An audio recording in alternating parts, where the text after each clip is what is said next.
Hello, everyone. The title of this video is the Ides of March, and you might wonder why it is so important. Well, one of our main national holidays is the Ides of March because one of our revolutions occurred on the Ides of March in 1848. And this gives me occasion to ponder a little bit about revolts and revolutions, which are usually triggered by the powers that be, and they are also funneling and funding them, and usually fought by young people. And it's because young people are very easily deterred, very easy to manipulate. And also, they have nothing to lose, usually, except for their lives. They don't own anything. They don't have children. They don't have grandchildren, certainly. And it's much easier to get them out in the streets to fight for causes they don't even always understand. And it's bound to be some sort of unrest right now in Hungary because all the powers that be are really, really enraged that we have a very, very different attitude towards things that are occurring in the world. We don't bend to the woke ideology. We are very national, not right wing. There's no longer right or left. Believe me, there's no longer right or left. What's happening is there's a globalized, homogenized ideology that yes, everyone is one, everything is one, let's be one, and let's have no borders and no nations and whatever. That's one, okay, that's one endeavor. And the other one tries to keep nation states as they are because they think that culture and roots are very important if we want to keep our humanity. And so are we Hungarians. And that's why I didn't change the place for this particular video. And I'm going to talk about the Ides of March in Budapest on the 15th at noon. And this is the Budapest chart. So if you really want to look at what's different, then just relocate it anywhere and use noon or whichever time you want. I like to use a noon chart simply because then you can see, you can actually see how the moon is working in a chart, and it's not going to change really signs. It went into Gemini very early in the small hours, and it will keep staying in Gemini.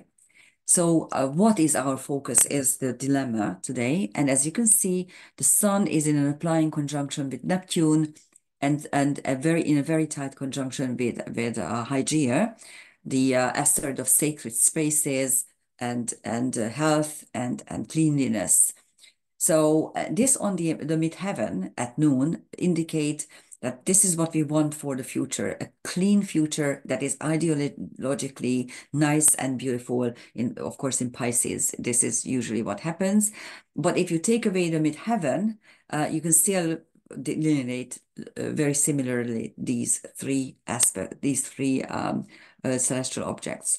In the Budapest chart, you have the vertex conjunct with Pallas Athena and Lilith. These were still very tight or already very tight in the Pisces new moon moment. Pallas Athena is the strong woman who is also wise, and she is also the protector of Athens. And Lilith describes in the Lilith myth the revolt against injustice. And again, all three Liliths are very, very prominent in the space-time moment. And if you want to know what the Liliths represent in karmic astrology, go to my other other videos. I have a whole bunch of videos on Lilith, both in Hungarian and in English. But in just to give you a short overlay, Lilith was the first wife of Adam. She was the one that Yahweh created together with Adam. So she's the first feminine. And she immediately says to Adam, I don't want to be below you. And with this, she simply acknowledges the fact that, okay, although creation is feminine, because to be able to deliver a child, you have to be a female and you have to have a womb. And but I understand that at the moment, Yahweh is the chief god, so creation somehow became masculine. Fine, I accept it. But at the same time, I don't want to be below you. So I want equality. And this is what neither Yahweh nor Adam is willing to provide her or give her. And so she revolts against injustice. This is the asteroid Lilith. Then she leaves the Garden of Eden, and she takes upon the curse that Yahweh brings to her. That's the dark moon Lilith. And finally, she goes back to the Garden of Eden when Eve is being manufactured by Yahweh and gives this second feminine a soul because she is soulless until that moment.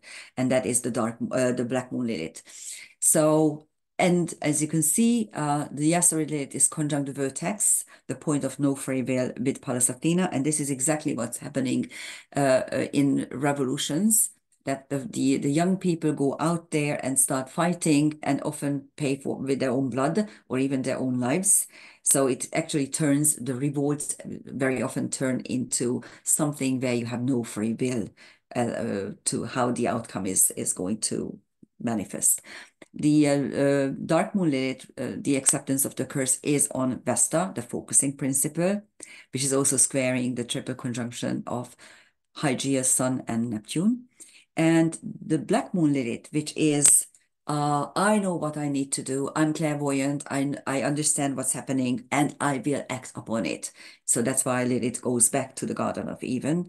I keep say even, I don't know, Eden, of course. Anyhow, that's the black moon, and it is constructing a midpoint for Juno. And Juno is not just the first lady and the official wife or the official spouse, but also pacts and covenants and treaties and agreements, all sort of thing, which is very difficult at the moment because it's opposite Saturn.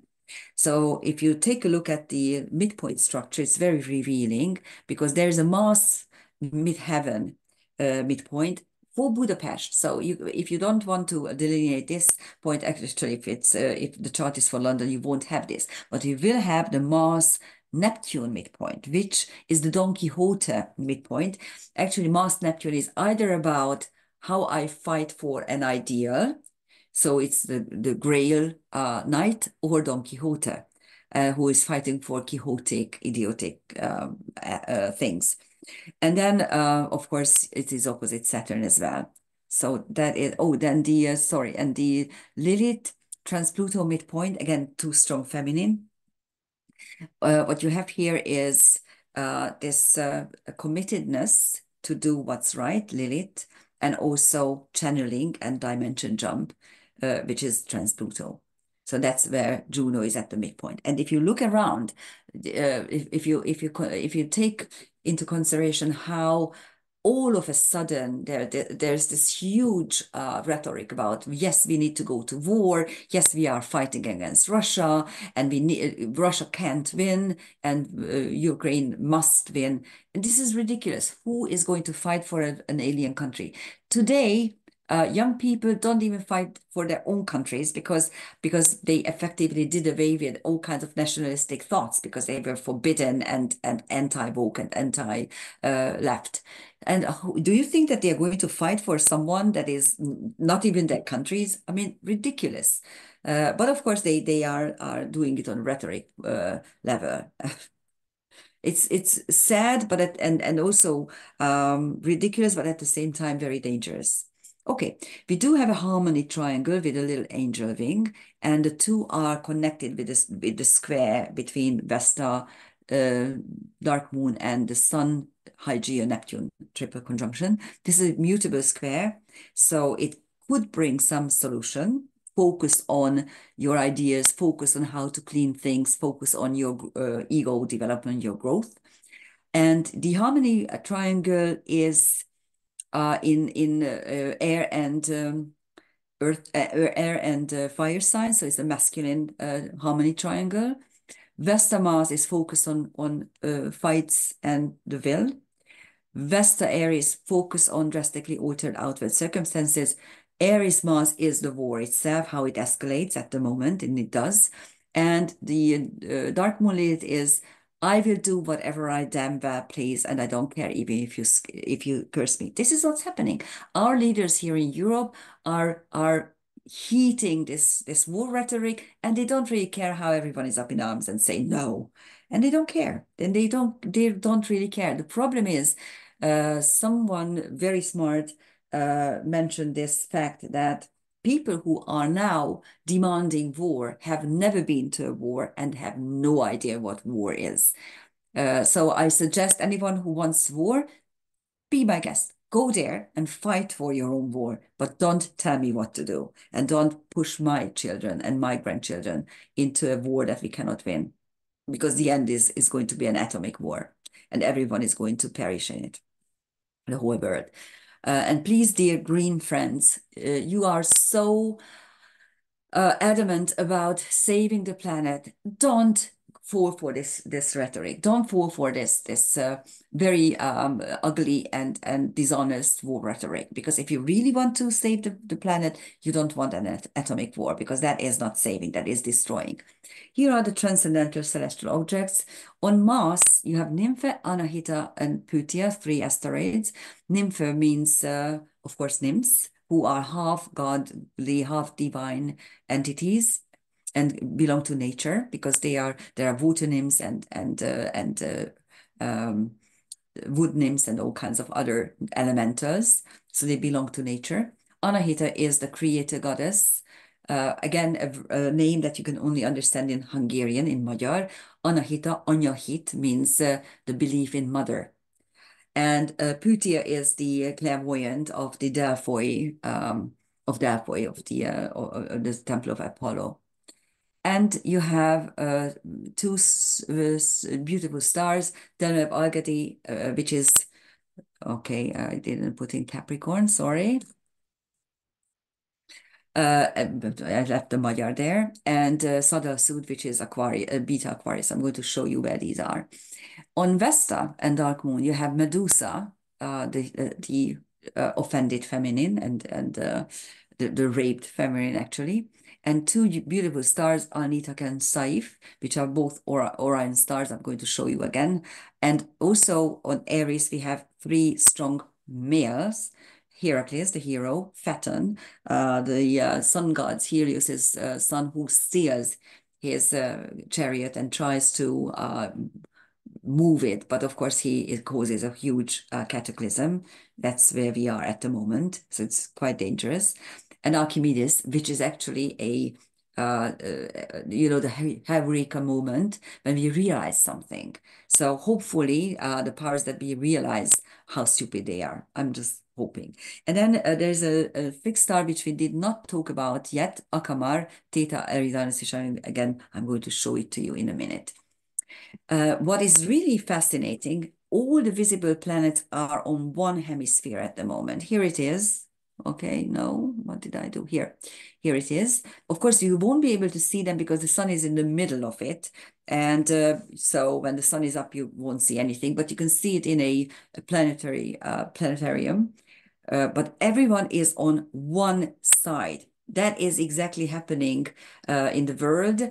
All the powers are trying to unite and create this huge power against like a massive wall of power against everyone else, really. So they are kind of trying to unite. Of course, from this conglomerate, the moon is going to escape in 2-3 days.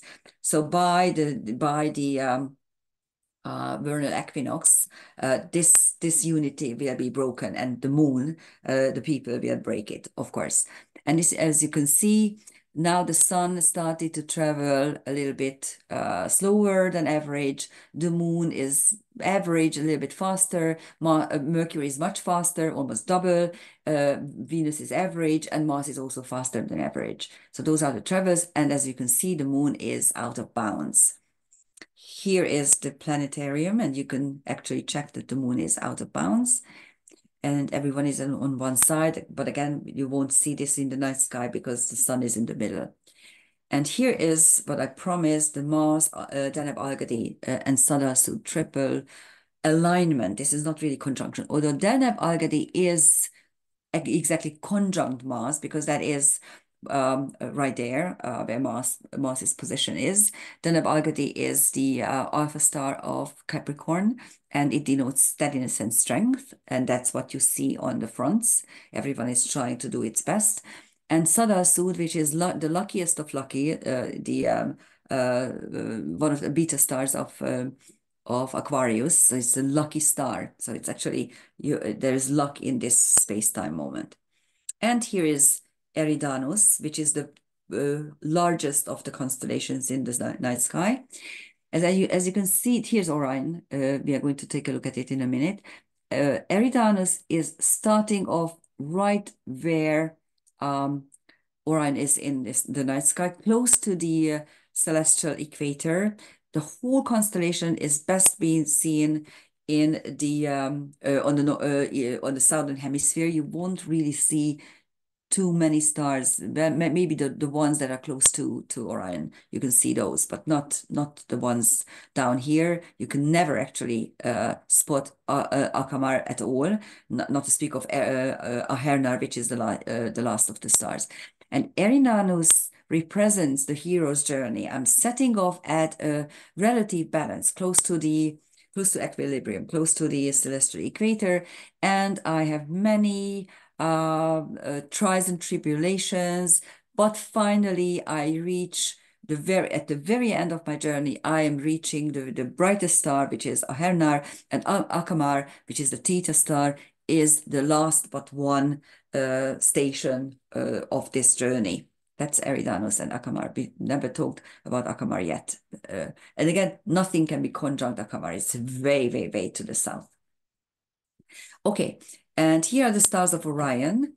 And the main stars, of course, are Betelgeuse, which is the Alpha, which is the eastern shoulder of Orion, Bellatrix, which is the Gamma star, the third brightest one, which is the western shoulder, and the two knees, Rigel, which is the Beta star, and Scythe, which is the Kappa.